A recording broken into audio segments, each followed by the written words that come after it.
Louisiana Beer Reviews looks at Hacker-Pschorr Original Oktoberfest Amber Marzen, 5.8% alcohol, brewed and bottled in München, Germany, Munich.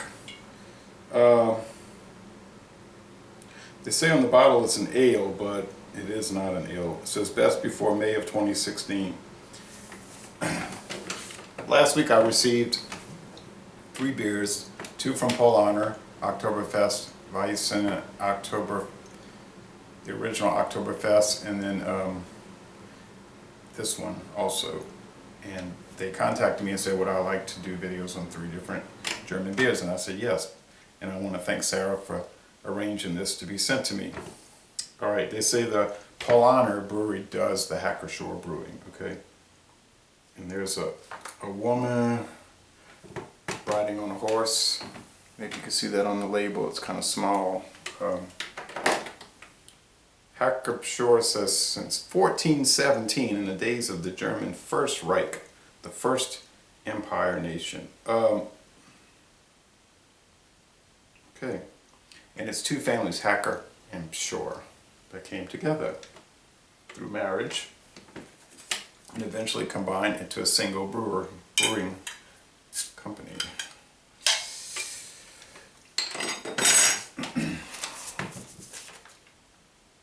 So they're going to be on their 600th anniversary in 2 years. We're in 2015 when this video is being made. Very good on Beer Advocate, B+, but the brothers say world class, the highest possible score. 80 out of 100 on rate beer and 98 out of 100 for the style. Extremely high for the style of Marzen.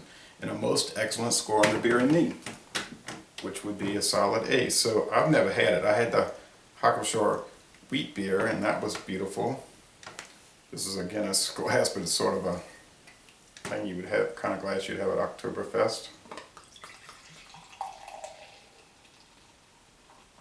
There are a few videos, and I was just getting ready to start watching one. I'm going to try to watch them all tonight. There's no baseball games on, or football on tonight, sadly. Ooh, that's a thick, kind of off-white head. Mostly clear, but there's a lot of powdery sediment throughout. Lots of it throughout, and some pretty plentiful, tight bubble streams. It's very bubbly beer. Alright, looks perfect. They sent me this literature. First they sent me a personal letter.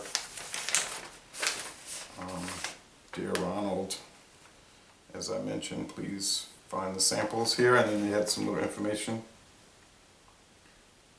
Do not hesitate to reach out with any questions. I don't really have any questions. The original Oktoberfest, here, you know, Oktoberfest of course started in 1810.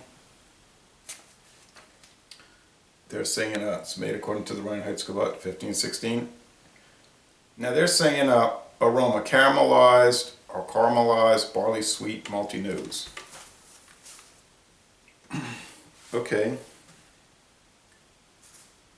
Sweet malty nose, definitely correct. Clear, rich amber color, yep. And the taste, full-bodied and flavorful with a rich creamy head. Well, we already saw the rich creamy head. Full-bodied and flavorful. Let's see.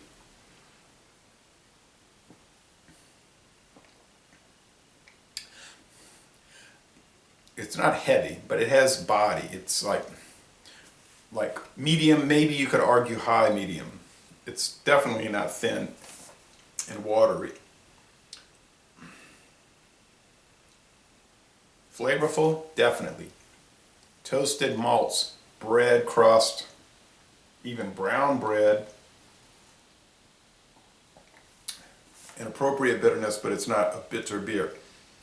It is 28 IBUs though, so it really balances out the sweetness of the malts. I would say quite round. 173 calories, so if you're on a diet, this may not be something to mess with. One of my viewers, Jay Winger, is telling me, you're anorexic, you're too thin. Not according to the body mass index. I had lost 30 pounds because back in December 2001 I had the belly and people were pointing out, mainly women, you're fat. I said, you know what, I wasn't really fat like, you know, on the YouTube, the person dancing or whatever, but like she's fat, but I was chubby, and my clothes were getting tight, couldn't button. So I lost the 30 pounds. So, oh well, 145, I'm okay, I'm good, like to say, I'm good.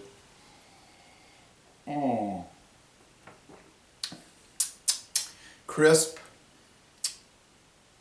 It's so smooth, it's so refreshing. Oh, this beer is good. This beer is so good that tomorrow you're going to be working in Alaska. Dress warm.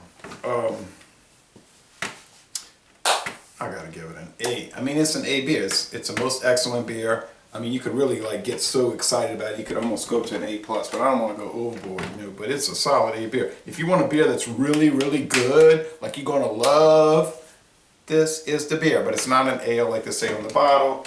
It's a lager. 1976, Street and Smith's 36-year football annual, and I think you're familiar with this player. Tony Dorsett. They used to call him Tony Dorset, but he corrected the media and said, my name is Dorsett. Playing for the University of Pittsburgh. Whoa, excuse me. And interestingly, this was the year Pittsburgh won the national championship. And I remember that game on television. They were playing against this team on the cover of the next year's annual, Georgia. And they were in the Sugar Bowl in this Louisiana Superdome in New Orleans. And Georgia got beat pretty bad. But I remember... it was an afternoon game. Back in those days, the bowl games, like, it was a national championship game. Just afternoon game, ABC, 2:30. It's not like the huge production of today where it's so they go overboard, you know. By the time they start, you've fallen asleep. They start so late. Anyway. Deep South. LSU, Pat Lyons, quarterback. The Grizzlies, Bear Bryant, Paul Bear Bryant. But one thing, 76, LSU did go to the... Oh, never mind. That was 77.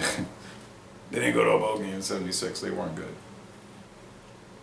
Okay, well anyway. 77. Never heard of Ben Zambiazzi, but heard of Cools. 77, LSU went to the Sun Bowl on CBS, and they lost. 78, they went to the Liberty Bowl and played Missouri. They lost to Stanford in 77. 78, they lost to Missouri in the Liberty Bowl, which I liked. I watched it and I liked it because it was a competitive game. I didn't like the outcome. And in 79, they went to the Tangerine Bowl and beat Wake Forest. I did like that outcome. All right, well anyway, there's Tulane, some players that I've never heard of. I'm sure some of y'all have heard of Bill Kramer and Eric Laxo. Okay, enough of all of that. Fascinating magazines. Fascinating beer, wonderful beer, quality college football, quality beer, quality everything. And I mean, laissez les bon temps rouler, let the good times roll. You know, in this review by saying, y'all come on down to New Orleans, go to the Sugar Bowl at the Superdome.